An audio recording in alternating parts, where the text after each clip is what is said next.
자, 지난 시간에 이어서 이제 이번 시간에도 계속 되는데요.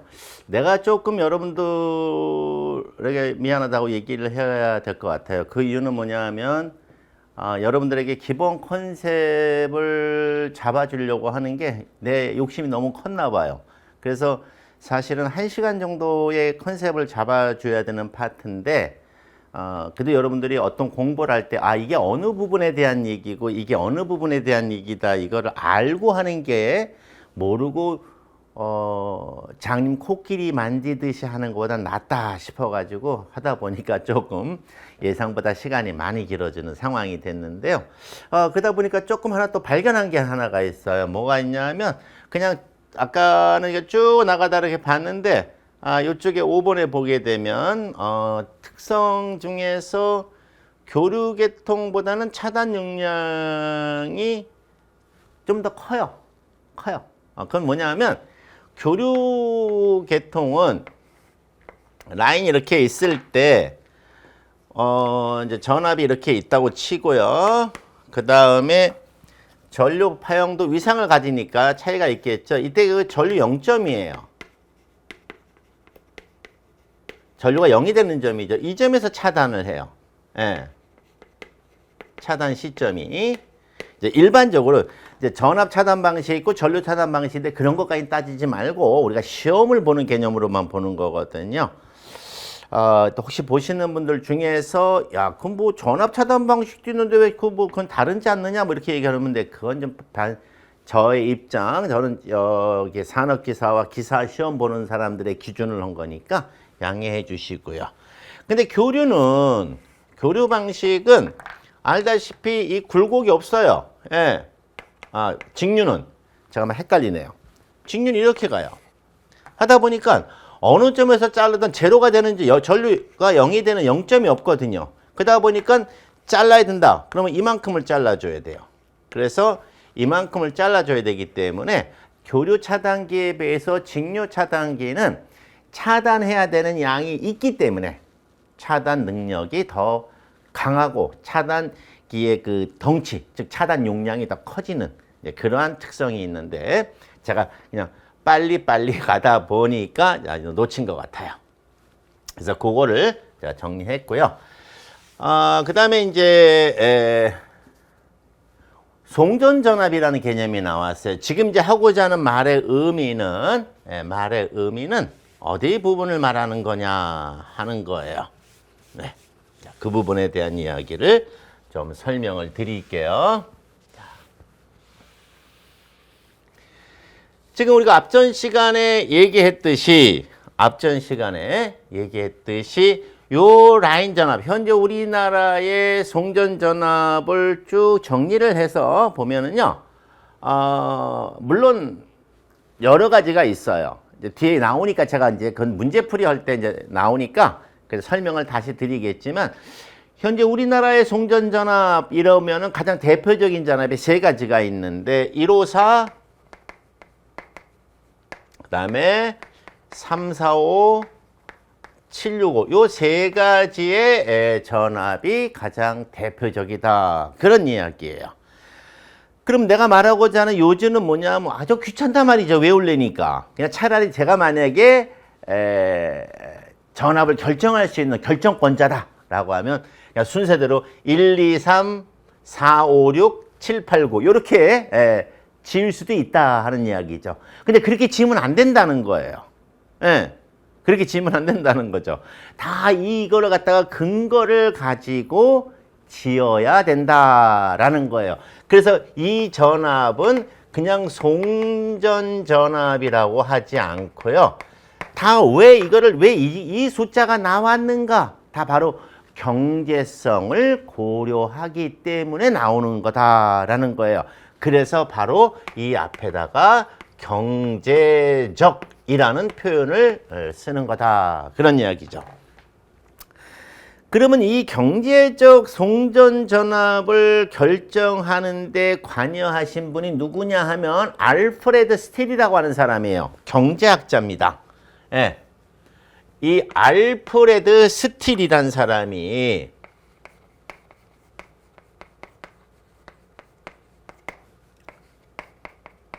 요 앞에는 한글로 썼고 이건 영어로 쓴 이유는 여러분 이제 나중에 시험 보실 때 그 시험 볼 때 보면 스틸식 그렇게 나오거든요.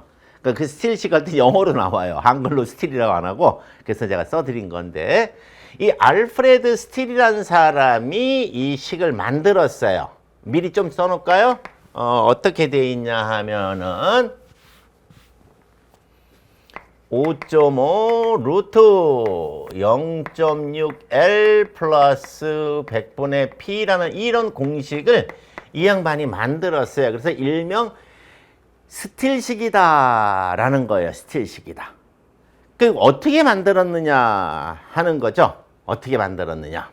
자, 여기에서 가장 큰 문제는 뭐냐 하는 거예요. 이 선로에서 두 가지 문제가 가장 큰데 송전선로건 배전선로건 마찬가지예요. 송전선로, 배전선로, 모든 선로에서 모든 선로 제가 여기서 분명히 송전, 배전 그 위에 모든 선로라고 다 표현을 해드렸어요.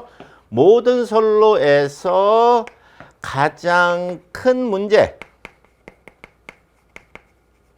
두 가지입니다. 뭘까요? 전압 강하하고 전력 손실이에요. 전압 강하, 전력 손실이 가장 문제가 돼요. 자, 전압 강하는 어떤 거냐 하면은 수도관에 걸려있는 수압이 낮아지는 바람에 물이 시원찮게 나와. 이게 전압 강하고요. 전력 손실이라고 하는 거는 수도관이 쭉 깔아놨는데 중간중간에서 뭐가 됩니까? 물이 뚝뚝뚝뚝 새는 거야. 예. 그러면 아니 수돗물을 파는 수도국에서 출발할 때는 와장창 출발했는데 중간에서 막 물이 새버리면 막판에 계량기를 사용해서 사용한 양을 갖다가 돈을 내는 수용가에서 받아가는 돈은 뭐가 됩니까? 적단 말이죠. 그래서 이 전력 손실이 이제 이게 돈과 연관이 되는 이런 문제이기 때문에 이런 것들을 다 고려를 해야 된다라는 거예요. 그래서 이걸 근거로 우리가 이제 얘기가 되는데 이야기는 굉장히 쉬워요. 자, 이렇게 뭐가 돼? 송전선로와 배전선로를 그려놓고 이야기가 되는 거예요. 한번 그려볼까요? 이렇게 해서 자, 그러면 선이 이렇게 있다 이거죠. 선이. 그러면 이 선에는 당연히 뭐가 됩니까? 직류건, 교류건, 레지스턴스란 놈이 있어요. 레지스턴스. 예. 그러면 이 레지스턴스란 놈은 뭐 하는 놈이냐? 얘는 두 가지를 다 해요. 전압 강화도 일으키면서 바로 뭐가 돼요? 전력 손실의 주범이에요. 주범. 아주 나쁜 놈이에요. 예. 그러면 여기서 발생하는 전력 손실은 어떻게 되느냐? 자, 그럼 전력 손실을 PC라고 하면 선이 세 가닥이니까 한 가닥, 두 가닥, 세 가닥. R상, S상, T상이니까 세 가닥. 그래서 3배에 여기 지나가는 전류. 예. 그래서 I 제곱에 R 이렇게 되겠죠. 그러면 여기에서 뭐가 돼? 수용가가 이렇게 있을 때 수용가가 전기 쓰겠습니다 라고 할 때 받는 건 얼마를 받을까요? 받는 거는요. P는 루트 3 VI를 받아요. 이거는 뭐냐 하면 봉지, 과자 봉지에 과자까지 다 포함한 거예요. 예. 바로 과자 봉지. 예, 좀 표현이 좀 그렇긴 합니다만은 과자 봉지 요 안에 들어가 있는 맛있는 과자. 예. 맛나는 과자. 자, 이거를 맛나는 과자를 우리가 먹으면 이걸 먹어야 살잖아. 하니까 뭐가 돼요? 우리 생활에 중요한 유효전력이다. 하지만 얘는 먹지 못하는 거니까 무효전력이다라고 생각하시면 돼요. 그래서 유효전력과 무효전력이 한꺼번에 있는 이걸 우리가 이제 피상전력이라고 하는데 요거는 요 공식은 뭐가 됩니까? 요요 무요가 다 들어가 있는 봉지 전체에 대한 이야기예요. 그 중에 요요분을 알고 싶으면 여기에다가 뭐가 돼요? 역률. 역률이란 말이 뭐예요? 역률이란 말은 이 전체 전력 중에서 유효분이 얼마나 되느냐가 바로 역률이잖아요. 그래서 여기다가 역률을 곱해버리면 이게 바로 요 만나는 과자의 양이 된다라는 거예요. 그래서 그러면 여기 흘러가는 전류는 요 식에서 요 i를 갖다가 요렇게 끄집어내서 i는 루트 3v 코사인 시타분의 p라는 공식으로 형성이 된다는 거죠. 그게 바로 여기에 나와 있는 의미가 되겠다라는 거예요. 이게. 그러다 보니까 요거를 갖다가 여기다 집어넣으니까 3배에다가 가로에 루트 3v 코사인 시타분의 p 이렇게 해놓고 요거 조금 지워야 되겠네요. 제곱에 r. 자, 그러면 이 식은 이렇게 되겠죠. 요거 지워지고 v제곱 코사인 역률의 제곱 그 다음에 공급 전력의 제곱 요 r이 되겠죠. r은 이 전선이 가지고 있는 거니까 이 r은 또 다른 형태로 보면 이렇게 쓸 수도 있지 않을까요? 이 전선에 뭐가 돼요? 단면적 고유저항 그 다음에 길이로 대신해 쓸 수 있다라는 거예요. 이렇게 된다는 얘기죠.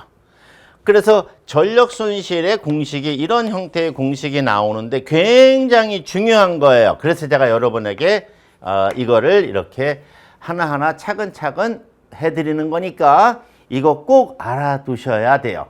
요거는 송전계통, 즉 철탑의 송전계통에서 많이 사용을 안 하고요. 요거는 요 공식은 어디서 많이 사용을 하냐 하면 배전계통에서 많이 쓰니까 요거 알아두시는 게 좋아요. 어쨌든 이렇게 된다 그런 얘기예요. 지금 이 얘기의 의미는 그런 얘기예요. 자, 그래서 여기 나왔고요. 자, 요거 최종적인 공식의 형태가 요렇게 여기에 있다는 걸 보여드리려고 제가 했던 거예요. 요렇게. 예. 그래서 요걸 꼭 기억을 해달라 그런 이야기예요.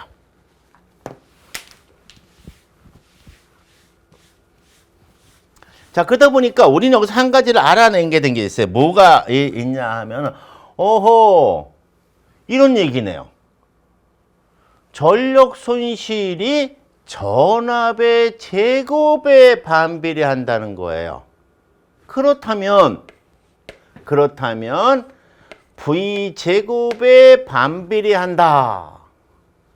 그러면 결과적으로 무슨 얘기냐 하면, 전압을 높이면 높일수록 뭐가 됩니까? 손실이 그만큼 다운이 된다는 거예요. 다운이 된다는 거죠. 그 다음에 이 식을 조금 한 번만 바꿔볼래요. 제가 이쪽을 좀 그림을 좀 써야 되기 때문에 제가 요거를 잘 안 건드리려고 하거든요. 그래서 약간 겹치더라도 여러분들이 조금만 넓은 마음으로 이해를 해주시면 좋을 것 같아요. 그럼 여기에서 이제 어떤 형태를 또 식을 바꿀 수 있냐 하면, 자, PL은 V제곱의 코사인 제곱 시타에, 그 다음에 A에 P제곱의 로우의 L, 이렇게 됐는데, 여기 보면 이게 아까 전선의 단면적이었잖아요. 네, 앞부분 보시면 알겠지만. 그래서 얘하고 자리를 바꿔보는 거예요. 그럼 어떻게 되나요? A는 V제곱의 코사인 제곱 시타의 PL에 P제곱의 로우 L이다. 이거 알아둬야 돼요. 지금 이거 알아둬야 되기 때문에 설명하는 거예요. 아시겠죠? 예. 이거 알아둬야 됩니다. 그러다 보니까 여기서는 어떤 형태가 나오냐? 전선의 단면적은 전압의 제곱에 반비례한다. 이런 얘기예요. 네. 그렇다면 우리는 어떤 형태의 그래프를 하나 만들 수가 있냐 하면, 자, 요렇게 놓고 여기를 가로축을 전압이라고 하고, 네. 그 다음에 세로축을 비용이 되는데, 전선로를 건설하는 비용이 되겠죠. 자, 이때에 여기에 전압을 높여주면 전선의 단면적이 줄어든다는 얘기는 전선이 가늘어진다는 얘기잖아요. 그러면 뭐가 돼요? 싸진다는 얘기잖아. 그러니까 전선 비용은 확 내려오는 거예요. 예. 하지만 얘가 내려오다가 계속 제로로 내려오는 게 아니라 내려오다가 그 다음부터는 이렇게 일직선상으로 가져야 돼. 그 이유는 뭐냐 하면 너무 가늘면 전선의 인장 강도가 약해지기 때문에 줄여도 한계가 있다는 거예요. 대신에 전압을 높이니까 뭐가 문제가 돼요? 아이고, 사람이 가까이 가면 안 되겠죠. 그러니까 높이 올려줘야 돼요. 그러니까 지지물이라든가 그 다음에 절연 비용이라든가 또 유지해야 되는 유지, 보수 비용, 이런 모든 비용들은 그렇죠. 여러분이 정확하게 알고 계시는 거예요. 상대적으로 올라간다는 거예요, 이게. 네. 그러면 여러분이 여기서 보시는 것처럼 이 전압을 선택했다. 못 볼든지 모르지만 이 전압을 선택했다 그러면 이마만큼의 전압이 낮으니까 절연 비용은 적게 들어가지만 전압이 낮으니까 전선은 굵은 걸 써야 되니까 전선 비용은 이만큼 올라간다는 거예요. 그러다 보니 전선 비용에다가 요 지짐을 유지 비용, 그 다음에 절연 비용을 합하면 요렇게 올라가겠죠. 이 과정을 다른 데서도 하다 보니 여기에는 새로운 곡선이 이렇게 돼서 어느 점에서까지 내려오지만 그 다음 점에선 다시 상승한다는 것을 알 수가 있어요. 그러다 보니 전압을 이 공식만 믿고 전압을 내리는 것만이 뭐가 돼요? 좋은 것만은 아니다라는 것을 알 수가 있게 되는 거예요. 그래서 어디까지는 전압이 올라갈 때 좋다가 비용이 내려가다가 어느 점에 가게 되면 다시 총 공사 비용이 올라간다는 거죠. 그러므로 요 전압이 가장 좋다는 거예요. 그 전압을 이 알프레드 스틸이라고 하는 사람이 나 알아. 요 전압 얼마인지 내가 알아. 요거는 요렇게 계산하면 돼. 요렇게 해서 만들어진 거예요. 그래서 요 공식을 사용하면 요 전압의 크기를 알아낼 수 있다라는 것이 이 알프레드 스틸의 생각이고 현재까지 이 공식은 사용되고 있는 아주 좋은 공식이다라는 거예요. 그래서 우리가 송전솔로에서는 이 공식을 반드시 이해를 하고 이것이 어떻게 만들어졌는가라는 것은 여러분들이 알아둬야 될 만한 내용들이다라는 것을 말씀드리고 싶어요.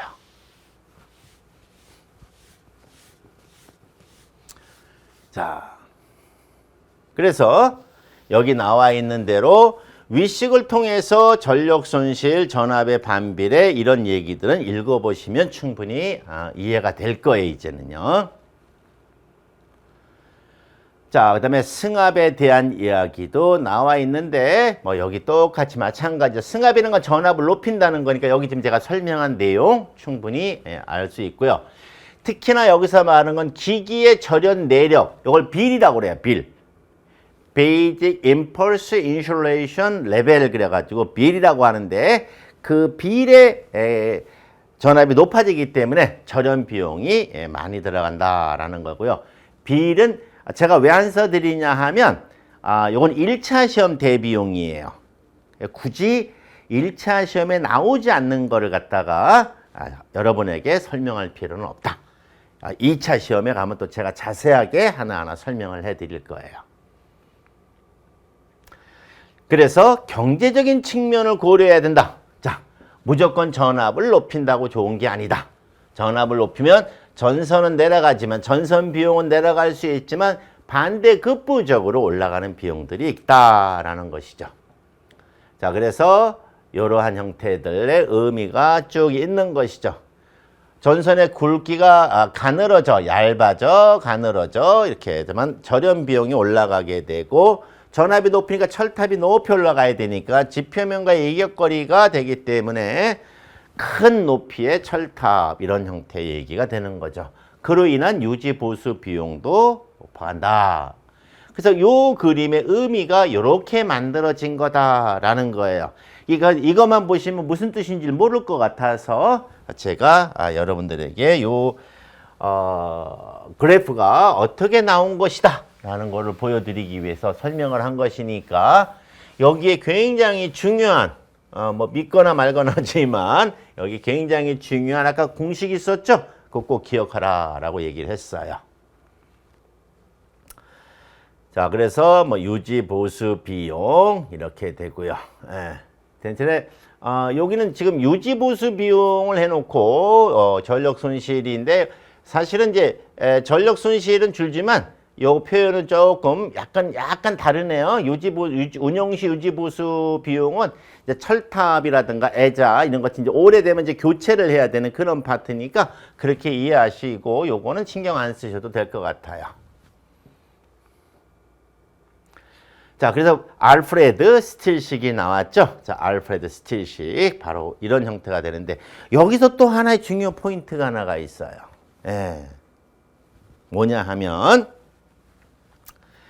자, 이 그림 제가 계속 살려두고 있잖아요. 자, 아까 얘가 무두구였었어요. 혹시 기억하시나 모르겠는데 얘가 수력, 얘가 화력, 얘가 원자력 이렇게 됐어요. 기억나시죠? 예. 자, 이렇게 얘기가 됐어요. 자, 그러면 여기서 이제 꼭 포인트가 뭐냐 하면 예전에는 1840년대 후반, 1800년대 후반에는 발전기가 크질 않아요. 그러다 보니까 전력의 단위, 예. 그러니까 전력의 단위는 이렇게 생각하시면 돼.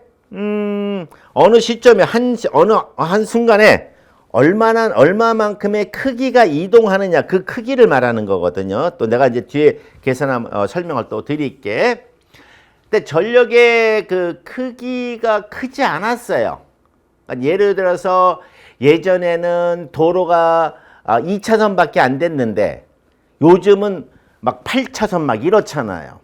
예, 그게 이제 2차선이냐 8차선이냐 이게 2차선이면 동시에 2대가 가고 8차선이면 동시에 8대가 갈 수 있잖아요. 그 숫자가 2대냐 8대냐가 바로 전력을 말하는 거거든요. 그러다 보니까 그때 이 공식을 만들 때에는 송전 차선이 2차선밖에 안 돼 가지고 2차선밖에 안 돼서 이 송전 전력의 크기의 단위가 킬로와트였어요. 근데 지금은 2차선은 좀 작죠. 보통 가면 8차선 막 이렇잖아요. 요즘은 이 발전소의 발전 전력이 2차선이 아니라 8차선이에요. 메가와트예요. 그러다 보니까 이 공식에다가 그냥 집어넣으면 안 돼요. 그래서 이 공식은 요 송전 전력이 킬로와트로 되어 있는 공식이기 때문에 문제에서 메가와트로 주어주면 반드시 이거를 킬로와트로 뭐가 돼요? 바꿔줘야 돼요. 네. 그래야 이 알프레드 스틸식을 우리가 정확하게 사용을 할 수 있다는 거 꼭 기억해 둬야 된다라고 제가 말씀을 드리겠습니다. 자, 그 다음에 이제 여기에 우리가 이제 이 송전선로나 배전선로에 대한 이야기를 하고 있는 거예요. 자, 우리가 이제 보면은 국내에서 사용하고 있는 표준 전압에는 현재 사용하는 그 전압은 공칭 전압과 최고 전압이 있다.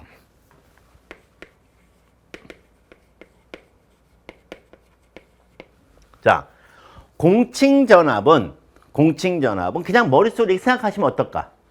공식적으로 호칭하는 전압이다. 예.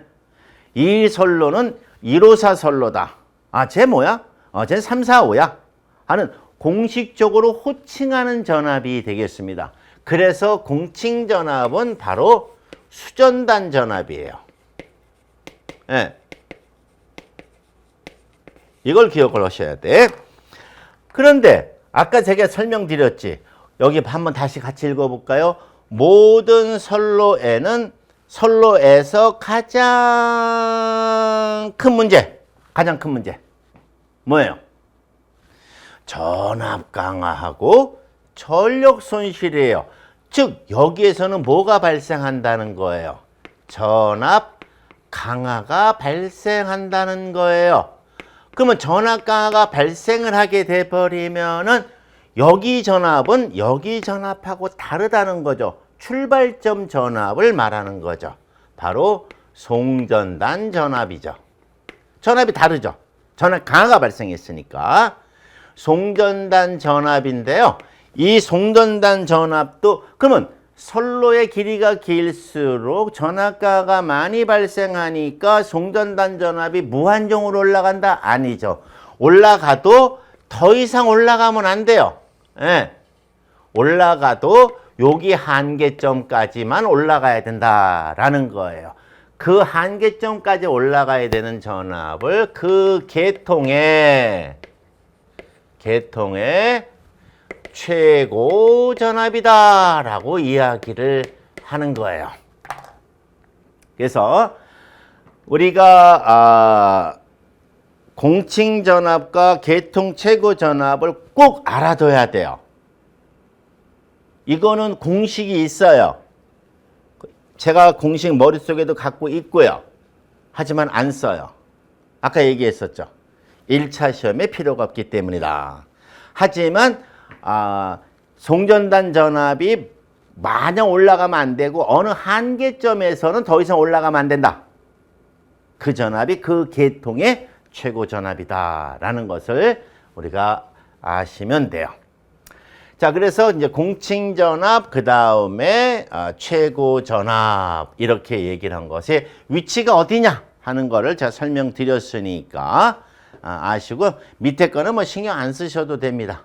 신경 안 쓰시고 제가 이제 시간이 지날 때마다 하나하나 정리를 해 드릴 테니까 지금은 컨셉 잡는 게 최우선이에요. 정확하게 그 위치, 저 의미 하는 컨셉을 확실하게 잡아 두셔야 됩니다. 자, 그래서 우리나라의 가장 대표적인 공칭전압 나와 있고요. 요거는 이제 철탑, 송전근은 무조건 철탑이다라고 생각하시면 되고요. 요거는 이제 배전인데 배전은 이제 수용가에 공급하는 전압도 있지만 요 380에 220을 쓴 거는 무슨 뜻이냐 하면 전봇대 라인은 22,900이지만 이렇게 수용가가 있을 때에 이 전봇대 라인을 그냥 그대로 전기를 공급하는 자가용 수용가가 있는가 하면 여기에 주상에서 변압기를 걸어서 이렇게 공급하는 일반용 수용가도 있어요. 여기는 보통 220에서 380 이렇게 들어가기 때문에 22,900 이렇게 되기 때문에 자가용이냐 일반용이냐 하는 개념에 따라서 좀 달라지기 때문에 굳이 이거를 이렇게 뭐 심도 있게 나눌 필요는 없고 요렇다라는 정도 머릿속에 집어넣어 주시면 좋겠습니다. 자, 다음 또 어떻게 되나요? 자, 계통의 연계다라고 나왔네요. 자, 이거는 인터커넥션이네요. 인터커넥션 시스템이다. 자, 이렇게 된 거죠. 자, 이거 한번 지울게요. 이렇게 지우고, 요렇게도 지우고, 요것도 지우고, 요것도 지우고, 요렇게 지우고 얘기를 할게요. 요것도 마저 지우는데 이건 그냥 막 지우는 건 아니고요. 막 지운 건 아니고 여기에 이렇게 뭐가 됩니까? 수력 발전 조금 요 앞으로 그냥 갑시다. 수력 그 다음에 화력 그리고 원자력 이렇게 놓고서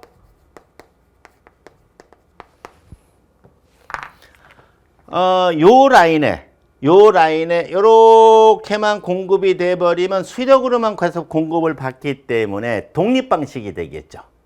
독립 방식. 이때에 어머 여기서 고장이 발생했어. 그럼 고장이 발생하면 어떻게 돼요? 아이고 수력 발전소 물이 들어오는데 거기에 막혀버렸네. 그러면 이쪽은 다 전기 공급이 안 되겠죠. 그렇지만 여기에 이렇게 화력 발전이 있다.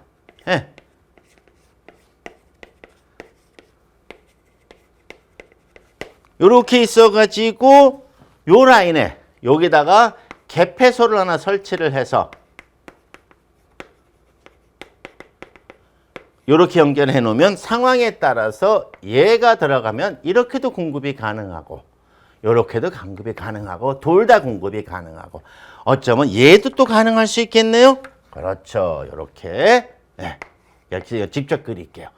이렇게 내부적으로 연결되어 있는 형태를 연계, 계통이 연결되어 있다라고 생각하시면 되는 거예요. 오케이? 그래서 여기에 장단점이 있어요. 장단점은 있지만 얘가 요 계통 연계에는 장점과 단점이 이렇게 있는데 따져보면 장점이 훨 많아요. 그래서 현재의 모든 계통은 다 뭐가 됩니까? 연계가 되어 있다라는 거예요. 나중에 본문으로 들어가서 제가 설명을 할 때 저쪽 자유로에 있는 우리나라 그 서울 시스템, 루프 시스템에 대한 것도 설명을 좀 드릴게요. 그래서 장점, 전력계통의 신뢰도를 향상시킬 수 있다. 이거 굉장히 중요한 거예요. 그러니까 신뢰도를 향상시킬 수 있고 부하율을 높일 수가 있다. 그 다음에 부하 증가에 대한 배후 전력, 백업, 백파워. 야, 네가 나가봐. 걱정하지 마. 너 무너지면 내가 뒤에서 막아주마. 하는 거죠. 자, 이렇게 있으니까 얘가 고장 나면 뭐가 돼? 걱정 마. 내가 할게. 이렇게 할 수 있고요. 여기 부하가 많이 걸렸는데 수력 혼자서 열심히 뭐가 돼요? 힘들게 할 때 걱정하지 마라. 너의 고통은 나의 고통과 같다. 같이 하자. 그럼 여기도 가고 여기도 가고 여기도 가니까 피크치가 내려가잖아.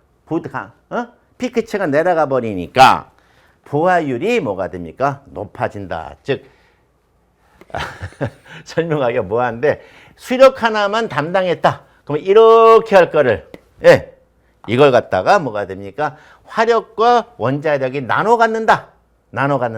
그러면 야 화력 좀 가지고 가고 그 다음에 원자력이 좀 가져가라. 그러면 피크치가 내려가 버리가 되죠. 그러면 부하율의 개념이 F는 최대분의 평균이 되는데 여기에서 최대값이 내려가 버렸으니까 얘가 내려갔으니까 부하율은 숫자상으로 뭐가 됩니까? 상당히 올라가는 이러한 아주 좋은 그런 게 있다라는 거죠. 그래서 이러한 얘기가 있고요. 배후 전력이 있어서 전력의 질이 좋아지고 있다. 자, 장점이 더 많다. 그 다음에 경제급전이 가능하다. 하지만 단점이 뭐냐면 얘네들 셋을 다 활용을 해야 되다 보니까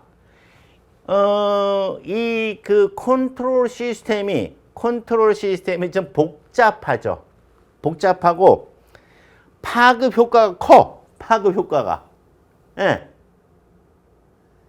여기에 또 하나가 뭐가 문제가 있냐 하면 이와 같이 독립 방식, 즉 단일 방식을 써버리게 되면은 여기서 고장이 발생했을 때 고장 전류가 여기서만 이렇게 흘러가게 되는데 쉽게 얘기해서 단락이 발생했다. 그런데 이렇게 연계를 해버리면 연계를 하면 단락이 발생하면 여기서는 가는 건 당연히고 여기서도 가고 여기서도 가기 때문에 여기에 단락이 발생할 때 세 군데에서 에너지가 쏟아져 들어가기 때문에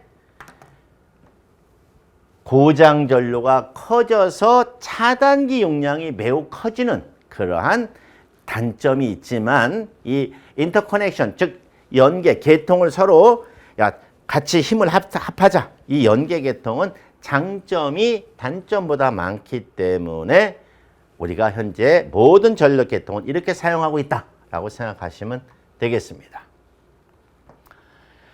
그다음에 주파수 변동. 주파수 변동은 주파수 공식 같은 거 한번 써서 볼까요? 주파수 공식은 어떻게 되나요? F equal EP분의 60의 N이죠. 자, 이때 N은 바로 뭐가 됩니까? 이 회전자의 회전 속도를 말하는데 단일 계통에 들어가면 부하가 증가하냐 감소하냐에 따라서 속도가 올라갔다 내려갔다 올라갔다 내려갔다 하는 그 변동 폭이 크지만 나눠서 쓰기 때문에 그 변화가 작다 이런 뜻이 되는 거죠. 이렇게만 보시면 될 거예요. 그 다음에 우리나라가 이제 쓰는 주파수 60Hz에서 50Hz하고 60Hz의 장단점을 비교를 했는데 60Hz를 써버리게 되면은 전동기 회전 속도가 20% 빨라진다. 전동기 회전 속도가 어떻게 되나요? 여기서 말하는 전동기라고 하는 거는 유도 전동기, 인덕션 모터를 말하는 것으로서 전동기 속도 N은 P분의 120F의 1-S가 되죠. 자, 그래서 전동기가 이렇게 있고요. 여기 회전자가 이렇게 있을 때에 회전자가 갖고 있는 운동 에너지는 2분의 1 mv제곱. 요 회전수. 예. 그래서 주파수가 20% 높기 때문에 속도가 빠르니까 회전 속도가 빠르기 때문에 속도가 증가함으로 에너지가 뭐가 됩니까? 많아지죠.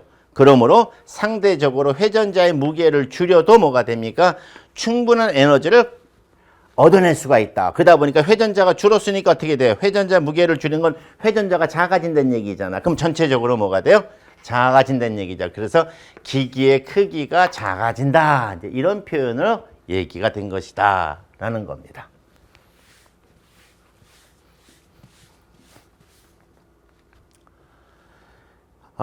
단점도 있죠. 단점도. 그래서 리액턴스가 증가하고 XL은 2πfL이니까 그 다음에 충전 전류 증가해서 페넌트 현상 이런 것이 발생한다.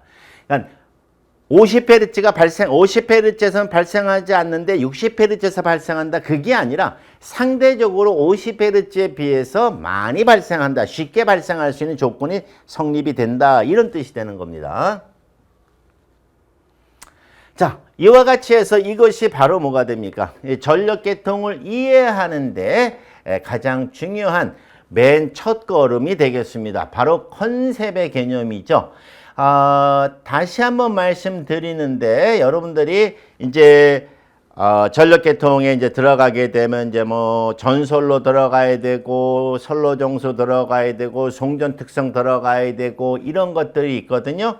그 부분들을 왜 하고 저건 지금 어느 부분에 대해서 얘기를 하고 있는 건지를 그림을 그려서 정확한 위치를 표현해 주고 제가 그렇게 설명을 할 거예요.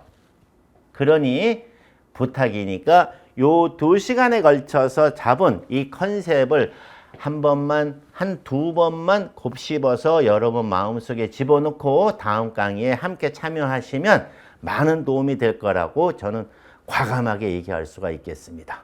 자, 오늘 강의 여기서 마치도록 하겠습니다.